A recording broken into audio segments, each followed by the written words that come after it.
ধানের শীষালারা যদি এই গণভোটের বাংলাদেশের 2/3 বেশি মানুষের এই ভোটাধিকারকে নিয়ে যদি কোনো টালবাহানা করতে চায়, তাহলে পরিণাম কিন্তু ভালো হওয়ার কোনো সম্ভাবনাই নেই। কাজেই জনগণের মতামতকে, জনগণের রায়কে হাইকোর্ট দেখাবেন, এই বাঙালিরে হাইকোর্ট দেখানোর দিন কিন্তু শেষ। বাঙালিকে হাইকোর্ট দেখাইতে যায়েন না, তাহলে বাঙালি কিন্তু আপনাকে রাজপথ দেখায় ছাড়বে। আমরা পরিষ্কার ভাষায় বলি, যেইভাবে জুলাই সনদ হয়েছে, সহস্রাধিক তাজা প্রাণের রক্ত ঝরেছে, সব দামাল সন্তান, আমাদের স্কুল, কলেজ, ইউনিভার্সিটি, মাদ্রাসার ছেলেরা রক্ত দিয়ে যে বিপ্লব এনেছে, সেই বিপ্লবকে কোনো ব্যক্তি অথবা কোনো দলকে খুশি করার জন্য ব্যর্থ করতে দেব না ইনশাল্লাহ। আমরা এখন পাশ করে পগার পার হয়ে যাওয়ার পরে যদি মনে করেন যে এখন আর জনগণের দরকার হবে না, বলবো বোকার স্বর্গে বসবাস করতেছেন। পাশ করার আগে যেরকম জনগণের প্রয়োজন ছিল, পাশ করার পরে আগামী 5 বছর শান্তিতে টিকে থাকার জন্য আরো বেশি প্রয়োজন জনগণের। দীর্ঘ সংগ্রামের মধ্য দিয়ে, অনেক লড়াই করে বাংলাদেশের মানুষ 24-এর জুলাই বিপ্লবের মধ্য দিয়ে তারা ফ্যাসিবাদ থেকে মুক্তি লাভ করেছে, জুলুম এবং অত্যাচার থেকে তারা মুক্তি লাভ করেছে।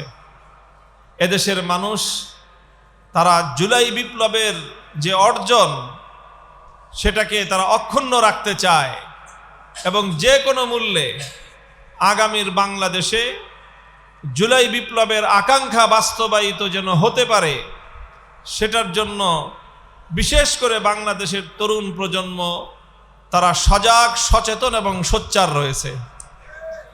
এই জন্য আমরা বাংলাদেশের দায়িত্বশীল কর্তৃপক্ষ হিসেবে বর্তমান সরকারকে আমরা স্পষ্ট ভাষায় বলতে চাই যে এদেশে দীর্ঘ অনেক বছর পর, 17 বছর পরে একটা নির্বাচন হয়েছে। বাংলাদেশের মানুষ আর যাই হোক শান্তিপূর্ণভাবে তারা তাদের ভোটাধিকার প্রয়োগ করতে পেরেছে। ভোটের ফলাফল নিয়ে যাই করা হোক, ইঞ্জিনিয়ারিং টুকটাক যাই হয়েছে, মানুষ ভোট দিতে পেরেছে, এটা নিয়ে মানুষের মধ্যে একরকম শান্তি আর স্বস্তি আছে। মানুষ কিন্তু 2টা ভোট দিছে। সংসদ নির্বাচনে প্রতীকে ভোট দিয়েছে, জুলাই সনদ বাস্তবায়নের জন্য গণভোট দিয়েছে। আমরা বলেছিলাম যে গণভোটটা আগে করেন, সংসদ নির্বাচনটা পরে করেন, কিন্তু যাই হোক সেটা হয় নাই, একসাথে হয়েছে। গণভোটে মানুষ বেশি ভোট দিয়েছে, 2/3 বেশি মানুষ গণভোট দিয়েছে। ধানের শীষে কিন্তু 2/3 মানুষ ভোট দেয় নাই। কাজেই এবং যেইভাবে ফ্যাসিবাদের দুয়ার বন্ধ করার জন্য যেই জুলাই সনদ প্রণীত হয়েছে, সেই জুলাই সনদ বাস্তবায়ন করতে হবে। গণভোটে 2/3 বেশি মানুষের যে অভূতপূর্ব যে গণরায়, সেই গণরায়কে যদি বানচাল করতে চাওয়া হয়, তাহলে দেশের জন্য, বিশেষ করে সরকারের জন্য কোনো ভালো পরিণাম হবে বলে আমাদের মনে হয় না। তো আমরা আশা করব, যেভাবে নির্বাচনের আগে বর্তমান প্রধানমন্ত্রী জনাব তারেক রহমান সাহেব জাতিকে হ্যাঁ ভোট দেওয়ার জন্য তিনি আহ্বান জানিয়েছিলেন, যদিও তার দলের লোকজন না ভোট দিছে তলে তলে, কিন্তু তিনি বাধ্য হয়ে হোক আর যেভাবেই হোক জনগণকে হ্যাঁ ভোট দিতে বলেছেন। তার মানে তিনি জনগণকে যেহেতু হ্যাঁ ভোট দিতে বলেছেন, তিনি জনগণের সাথে হ্যাঁ ভোটের কার্যকারিতা বাস্তবায়ন করার অঙ্গীকার করেছেন। এখন পাশ করে পগার পার হয়ে যাওয়ার পরে যদি মনে করেন যে এখন আর জনগণের দরকার হবে না, বলবো বোকার স্বর্গে বসবাস করতেছেন। পাশ করার আগে যেরকম জনগণের প্রয়োজন ছিল, পাশ করার পরে আগামী 5 বছর শান্তিতে টিকে থাকার জন্য আরো বেশি প্রয়োজন জনগণের। রোজা রমজানের দিন রোজা রেখে আপনারা যদি এই গাদ্দারি আর বেঈমানি শুরু করেন তাহলে কিন্তু আপনাদের পরিণাম খুব খারাপ হবে। আমরা সৎ পরামর্শ দিচ্ছি, ভালো পরামর্শ দিচ্ছি, ভালোয় ভালোয় জনগণের ইচ্ছা এবং তাদের আশা বাস্তবায়ন করেন। ইনশাআল্লাহ জুলাই বিপ্লব বাংলাদেশে ইসলামের অনুকূল একটা বিপ্লব।